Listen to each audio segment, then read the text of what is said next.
Welcome to Prince Shorter House. Students 120 words a minute better latest dictation है आपकी practice के लिए और आने वाले किसी भी स्किल टेस्ट के लिए. Be ready. 120 words a minute. Start. Let us now see now decentralized democracy in the Nagarpalika compares with decentralized democracy in the panchayats.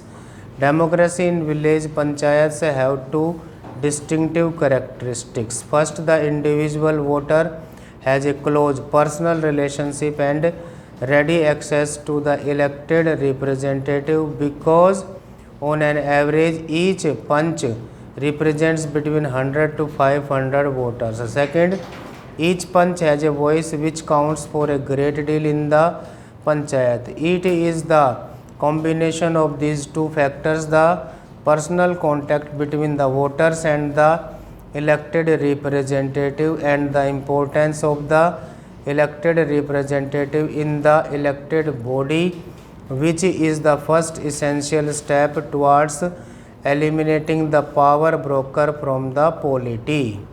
In contrast to the three levels of Panchayati Raj, we have so far only had single-tier municipal administration. This work fairly satisfactorily in smaller towns because the wards are small and the municipal council impact. However, as the town grows larger, the distance between the voter and his representative increases. The number of members of the municipality also tends to increase. By the time towns grow into cities and cities into metropolises, the medium size of the ward expands to 30,000 and more, extending in the case of one Delhi ward even to 2 lakhs and above. The membership of the corporation also expands to nearly 150 members. To bring democracy in urban settlements closer to the people in the mohallas and the neighborhood where they live, the Nagarpalika bill proposes two changes. These changes are by no means a radical new departure. They built upon existing informal arrangements and administrative structure. In all urban settlements with a population of 1 lakh or more, we propose the constitution by direct election of wards committee to whom the municipality will devolve local powers and local responsibilities and such finances as are required to carry out their assigned tasks.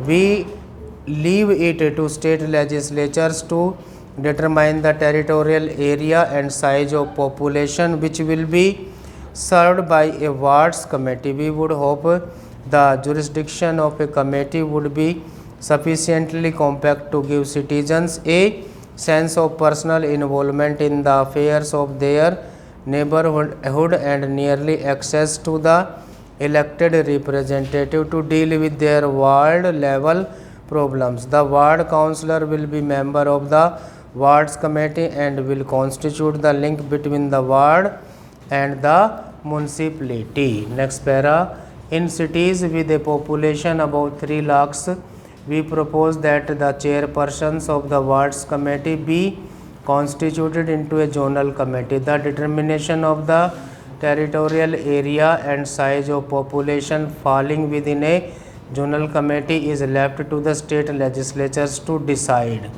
Powers, responsibilities and finances will devolve to the zonal committee from the municipal corporation. A great advantage of the introduction of a two-tier system of municipal administration in the larger municipal councils and of a three-tier system of municipal administration in municipal corporation is that it will leave councillors and corporators free to deal with city level issues.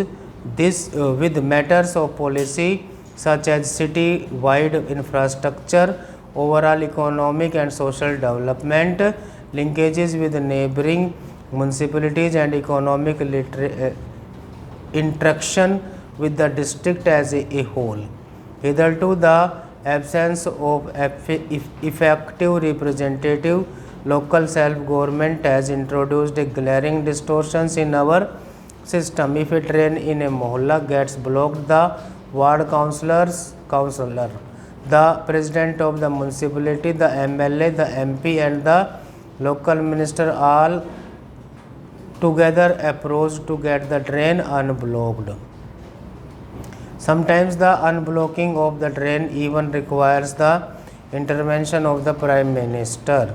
The removal of such distortions requires a system change so that each level focuses on its level of responsibility. The establishment of wards committee will give the people of the mohalla, the locality or neighborhood a sense of personal involvement in their civic affairs.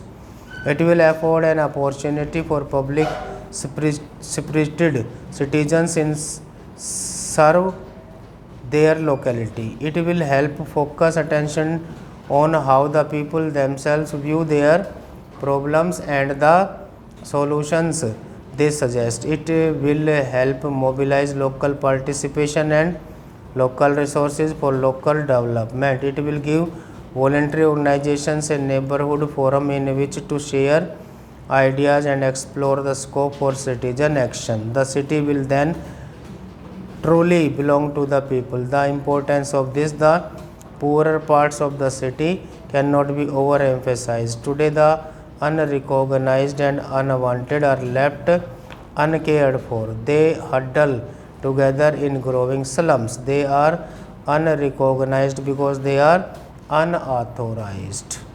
They wait in dread of the moment when they will be uprooted.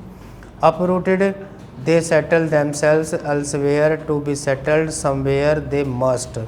That they are unauthorized does not mean they do not exist. They do, and for their protection they turn to the slum bully who terrorizes them into submission but in exchange offers a measure of protection. The children of the unwanted are then thrown into the underworld. The wards committee offer these unfortunates a new hope of a new dawn.